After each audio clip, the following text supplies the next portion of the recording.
সৌহার্দ্য ও সম্প্রীতির বন্ধনে নিজেদের পরিবার নিয়ে যুক্তরাষ্ট্রে অনুষ্ঠিত হল চট্টগ্রাম বিশ্ববিদ্যালয় অ্যালামনাই অ্যাসোসিয়েশন অফ মিশিগানের বার্ষিক বনভোজন। গত ৪ জুলাই শুক্রবার সেন্টার লাইন সিটির মেমোরিয়াল পার্কে এক আনন্দঘন পরিবেশে অ্যাসোসিয়েশনের পরিবারের সকলকে নিয়ে সম্পন্ন হয় এই বনভোজন। প্রবাসে পারিবারিক আবহে উৎসব মুখর হয়ে উঠেছিল এই মিলন মেলা।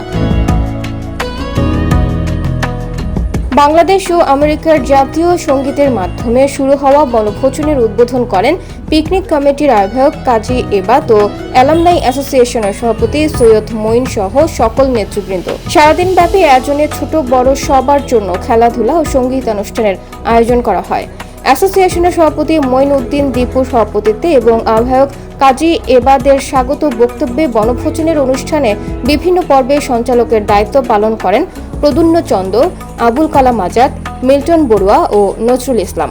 অনেকদিন পর একে অন্যের সাথে পারিবারিকভাবে প্রাণ খুলে আড্ডা ও বাঙালির ঐতিহ্যের বিভিন্ন খেলায় মেতে ওঠেন বনভোজনে আসা প্রবাসী বাংলাদেশিরা।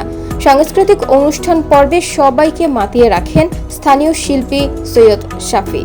এবারের চট্টগ্রাম বিশ্ববিদ্যালয় অ্যালামনাই অ্যাসোসিয়েশনের বনভোজনে বিশেষ আকর্ষণ রাফেল ড্রয়ের পুরস্কার বিতরণের মাধ্যমে শেষ হয় বনভোজনের আনুষ্ঠানিকতা। পুরস্কার স্পন্সর করেন মোহাম্মদ কামরুল হাসান, সৈয়দ মঈন দীপু, কাজী এবাত, রেজাউল করিম চৌধুরী, প্রদুন্ন চন্দ।